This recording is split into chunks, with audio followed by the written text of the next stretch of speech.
মহারাষ্ট্র বিধানসভা নির্বাচনে এনডিএ সরকার পুনরায় বিরাট জয়লাভ করেছে।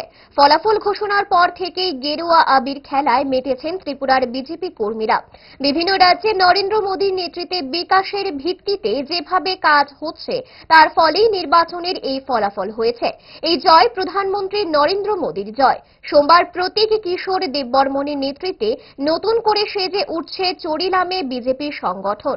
সদ্য সমাপ্ত মহারাষ্ট্র বিধানসভা এবং বেশ কয়েকটি উপনির্বাচনে বিজেপির ব্যাপক জয়লাভে এদিন বিকেলে খারাপ হয়ে গেছে বিজয় মিছিলে জনঢল নামে।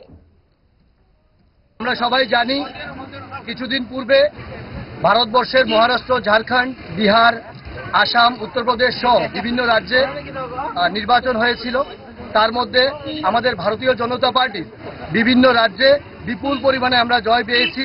তার জন্য তাদেরকে শুভেচ্ছা এবং অভিনন্দন জানিয়ে আমাদের ১৯ চরিলাম মণ্ডলের পক্ষ থেকে আমাদের আজকে একটা সুবিশাল বিজয় যাত্রার আমরা আয়োজন করেছি। আমাদের মধ্যে উপস্থিত আছেন আমাদের সম্মানীয় অভিভাবক প্রতীক কিশোর দেববর্মা মহোদয় সহকারে আমাদের বিভিন্ন বুথ থেকে আগত আমাদের কার্যকর্তাবৃন্দ। চরিলাম মণ্ডলের জনজাতি মোর্চার নেতৃত্ব কে রয়েছেন? জনজাতি মোর্চার নেতৃত্বে বিশু দেববর্মা সহকারে ওনার টিম এবং জনজাতি মোর্চার আমাদের কার্যকর্তারা সবাই উপস্থিত আছে।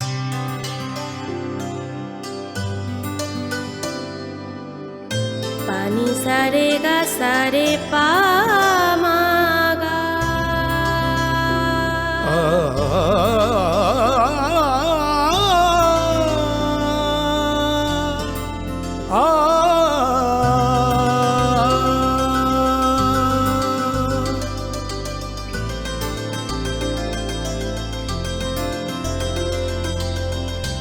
স্বর্ণকমল জুয়েলার্স, আপনার চেয়ে আপন।